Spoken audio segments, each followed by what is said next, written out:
अस्सलाम वालेकुम गाइस, कैसे हैं? उम्मीद है आप सब खैरियत से हैं। आज का हमारा नया लेक्चर है 9th क्लास के केमिस्ट्री चैप्टर नंबर 1 से है और लेक्चर नंबर 2 है। इससे पहले हमने केमिस्ट्री पढ़ा था कि what is introduction to chemistry and their branch. हमने उसके ब्रांच डिस्कस किए थे और साथ ही साथ हमने केमिस्ट्री के बारे में पढ़ा कि वो था क्या। आज हम कुछ बेसिक डेफिनेशन पढ़ने वाले हैं और हमने नोट जैसे आसान अल्फाजों में लिखा है, वो इसलिए कि आप लोग अपने लिए नोट्स बना सकोगे। तो चलते हैं अपने लेक्चर की तरफ। आज वही इंट्रोडक्शन टू केमिस्ट्री का दूसरा लेक्चर है। इसमें क्या है, सम बेसिक डेफिनेशंस या बेसिक डेफिनेशंस। सबसे पहले हमारे पास क्या है, मैटर। तो मैटर आएगा क्योंकि मैटर सबसे ज़्यादा इम्पोर्टेंट चीज़ क्या है, केमिस्ट्री के अंदर मैटर ही है। तो मैटर को समझने के लिए दोबारा हम इसको पढ़ रहे हैं। उस लेक्चर में भी हमने डिस्कस किया था, anything which has mass and occupy space is called matter. कोई भी चीज़ जो जगह घेरता हो और वज़न रखता हो, वो क्या कहलाता है, मैटर कहलाता है। यानी उर्दू में अगर हम कहें तो मादा कहलाता है। इस दुनिया में जितनी भी चीज़ें हैं हम कह सकते हैं सब जगह घेरते हैं और हाँ वज़न रखते हैं, उनके पास मास भी है, वो जगह भी घेरते हैं। इसी तरह दूसरे नंबर में है हमारे पास एटम। एटम क्या है, देखें, कहता है the smallest particle of matter consist of nucleus, proton and neutron surrounded by electron.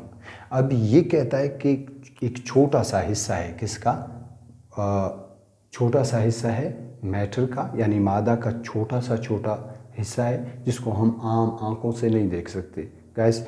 अब उसमें क्या है, उसमें एक न्यूक्लियस है, हमने यहाँ पे लिखा है, देख सकते हो आप। इसमें एक न्यूक्लियस है जो मरकज़ी कहलाता है। मरकज़ी क्या, बहुत ही छोटा है, ठीक है। एटम को हम आम आँख से नहीं देख सकते, तो इसका न्यूक्लियस कितना छोटा होगा, बहुत ज़्यादा छोटा है। यानी ये इसका न्यूक्लियस है जिसमें क्या है, प्रोटॉन और क्या है हमारे पास, न्यूट्रॉन है।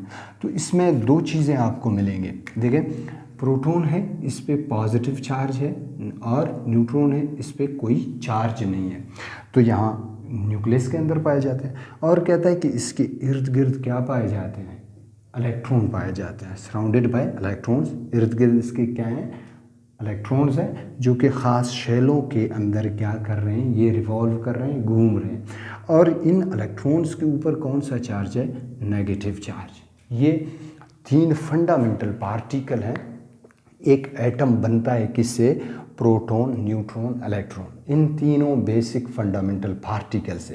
ये इतने भी बड़े नहीं हैं, ये पार्टिकल हैं, ज़र्रे हैं या चार्ज पार्टिकल हैं, सिर्फ चार्ज हैं। इसमें क्या है, प्रोटॉन के ऊपर पॉजिटिव चार्ज है, न्यूट्रॉन के ऊपर कोई चार्ज नहीं है, न्यूट्रल है, और इलेक्ट्रॉन के ऊपर माइनस चार्ज है। उम्मीद है ये भी आपको समझ में आ चुका होगा कि एटम क्या है, एक छोटा सा पार्टिकल है मैटर का, कोई भी मैटर का छोटा सा पार्टिकल। या आप इस तरह भी कह सकते हो, हम यहाँ पे लिखेंगे जिस तरह से, अगर आप बायो में पढ़ोगे तो आप कहोगे cell is basic unit of life. इस तरह हम कह सकते हैं कि ये क्या है, बेसिक यूनिट ऑफ मैटर। ये भी आप गलत नहीं कह रहे हो, सही कह रहे हो कि बेसिक यूनिट है किसका, मैटर का, वो बुनियादी इकाई है, किसका, मादे का बुनियादी इकाई है। अच्छा, उसके बाद फिर हमारे तीसरे नंबर पे है कंपाउंड। कंपाउंड क्या है, देखें, कहता है सब्सटेंस फॉर्म व्हेन 2 और more same atoms chemically combine in fix ratio या विद इन फिक्स रेशो। अब क्या कहता है कि कंपाउंड इज़ आ सब्सटेंस, ये कोई सब्सटेंस है, ये कोई मैटर है, प्योर फॉर्म मैटर है, जो कि 2 या 2 से ज़्यादा एटमों के केमिकल कम्बिनेशन, केमिकल से क्या मुराद है, कीमियाई तौर पर जब वो मिल जाते हैं एक फ़िक्स रेशो पे, वो क्या कहलाता है, कंपाउंड कहलाता है। जिस तरह से यहाँ पे ये क्या था, ऑक्सीजन था, एक गैस है, जब ये 2 हाइड्रोजन के साथ मिल जाएगा, ये जब 2 ऑक्सीजन के साथ मिल जाएगा तो ये क्या कहलाएगा, ये एक वाटर का कंपाउंड है, आप कह सकते हो मालिक्यूल या कंपाउंड। अब देखें इसकी रेशो फिक्स होनी चाहिए। किस तरह कहता है कि यहाँ पे ऑक्सीजन जो है वो 1:2, 2 कौन है, हाइड्रोजन, ठीक है। अब इन दोनों की जो रेशो है वो फिक्स होनी चाहिए ताकि वो एक कंपाउंड बन सके। इसी तरह आपका जो शुगर है, शुगर का एक यूनिट अगर आप ले लें तो ये क्या है, C6H12O6। अब देखें इसकी रेशो को, 6:12:6। अगर इस रेशो पे ये एलिमेंट एक दूसरे के साथ मिलेंगे तो वो एक ग्लूकोज या शुगर यूनिट कहलाता है। अगर नहीं, अगर इसको हटा के यहाँ 5 करें तो ये नहीं बनता, ये कोई कंपाउंड नहीं, ये कुछ और फिर कहलाता है। यानी इसको फिक्स रेशो पे होना चाहिए एक कंपाउंड बनने के लिए, जिस तरह यहाँ पे आपके पास है। फिर हमारे पास है नंबर 4 पे एलिमेंट। एलिमेंट क्या है, एलिमेंट आपने सुना होगा पीरियोडिक टेबल, वहाँ पे काफ़ी सारे एलिमेंट्स हैं। इसी तरह अगर इसको हम पढ़ेंगे तो ये है smallest particle of matter having same number of proton in their atomic nuclei. Nucleus को ही कहते हैं, लेकिन न्यूक्लियस एक है, वो सिंगुलर है, लेकिन न्यूक्लियाई क्या है, प्लूरल है। यानी ये क्या है, एक प्लूरल लफ्ज़ है जो कि न्यूक्लियाई। अब कहता है कि स्मॉलेस्ट पार्टिकल ऑफ मैटर, ये भी उसी तरह एटम की तरह क्या है, एक छोटा सा ज़र्रा है, किसके, यानी एटम का छोटा हिस्सा है, having same number of proton in their atomic nuclei. अब वहाँ पे सिर्फ एक की बात हो रहा था, यहाँ पे छोटा सा पार्टिकल, यानी किस तरह। अब देखें आप ऐसे करें, किसी चीज़ से गोल्ड निकालें, ठीक है, ज़मीन से मिट्टी के अंदर से गोल्ड निकालें तो वो गोल्ड के अंदर जितने भी आपके पास एटम मिलेंगे वो सारे एक जैसे एटम हैं। अब वो सब एक जैसे एटम हैं, इससे क्या मुराद है, उनकी जो एटॉमिक न्यूक्लियस है, सब के जो न्यूक्लियस हैं उनमें प्रोटॉन की तादाद सेम है। क्या है, सेम नंबर ऑफ प्रोटॉन, ठीक है। अब यहाँ पे आपको छोटा सा गोल्ड का टुकड़ा मिला है। अब आप हर गोल्ड के टुकड़े को देखेंगे, उसके अंदर सेम क्या है, न्यूक्लियस के अंदर सेम प्रोटॉन की तादाद है, ठीक है। तो अब वो जो ज़्यादा गोल्ड के एटम हैं, अब उन एटमों को हम क्या कहते हैं, एलिमेंट कहते हैं। इसी तरह आपके पास कापर है। कापर अगर प्योर फॉर्म में है, ठीक है, प्योर फॉर्म में एक छोटा सा पीस है, तो इसका मतलब है वो एक एलिमेंटों पर मुश्तमिल है। हम कह सकते हैं कि इस एक जैसे बहुत सारे एटमों को हम एलिमेंट कहते हैं। इसी तरह मरकरी है। मरकरी अगर बहुत सारे मरकरी यानी प्योर फॉर्म में अगर आप लाएंगे तो हम कहेंगे ये किसके एलिमेंट्स हैं, यहाँ पे जितने भी एलिमेंट्स हैं वो क्या हैं, मरकरी के हैं, Mg के हैं।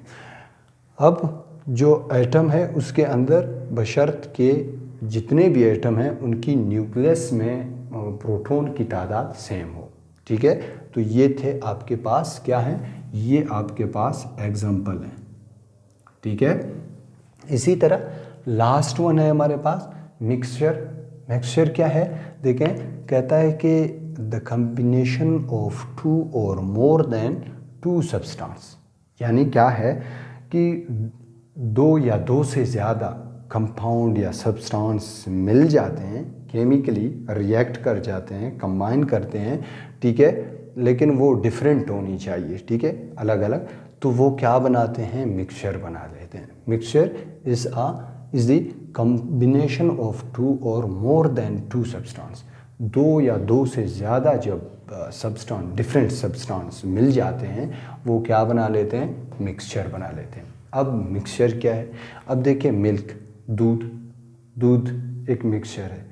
वहाँ पे आपको शुगर भी मिलेगा, वहाँ पे आपको पानी भी मिलेगा, वहाँ पे आपको कैल्शियम भी मिलेगा, वहाँ पे आपको प्रोटीन भी मिलेगा, वहाँ पे आपको साथ ही साथ फैट भी मिलेगा, ठीक है, मक्खन, फैट, जो चर्बी हम उससे निकालते हैं।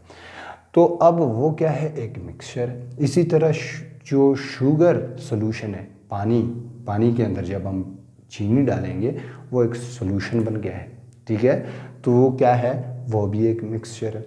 लेकिन इसमें कहता है कि 2 टाइप के 2 टाइप के हैं। कितने हैं? 2 टाइप्स ऑफ मिक्सचर।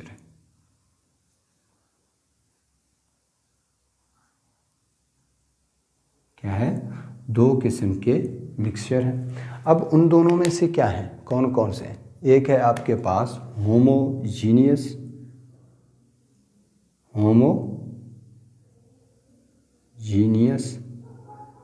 और दूसरा है हेटेरोजीनियस,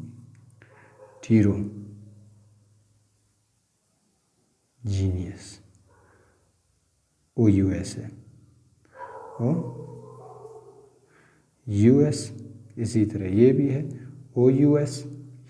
तो स्टूडेंट इसमें क्या फ़र्क है? देखें, होमोजीनियस वो हैं कि वो सिर्फ एक फेज़ी हो।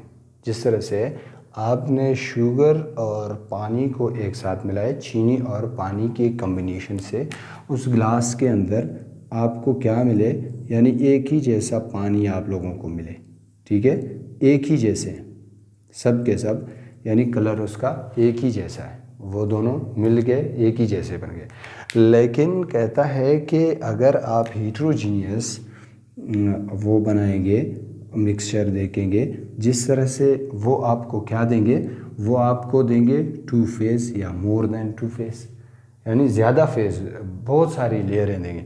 अब देखें, आप मिट्टी को पानी में डिज़ोल्व करें, क्या है, जो मिट्टी है उसको उठाएं, पानी के अंदर डिज़ोल्व करें, एक दफ़ा तो वो बन जाता है, बाद में क्या हो जाता है, यहाँ पे 2 लेयर पे डिवाइड हो जाता है, और आपके पास जो मिट्टी आएगी, ठीक है, सॉइल, वो नीचे होगा, और जो पानी होगी वो कहाँ पे, ऊपर होगा, यानी अलग अलग हो जाएंगे, 2 अलग फेज़ में आ जाएंगे। तो ये थे आपके पास मिक्सचर जो कि 2 या 2 से ज़्यादा सब्सटेंस के कम्बिनेशन से मिलते हैं। इंशाल्लाह ये था, आपके दूसरा लेक्चर भी कंप्लीट है।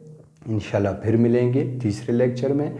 अगर आपको हमारी वीडियो अच्छी लगे तो इसको फॉलो करें, सब्सक्राइब करें, और हाँ, बेल आइकन को ज़रूर दबाएं ताकि हमारी नई बनती हुई वीडियो आप तक ज़रूर पहुँचे और बर वक्त पहुँचे।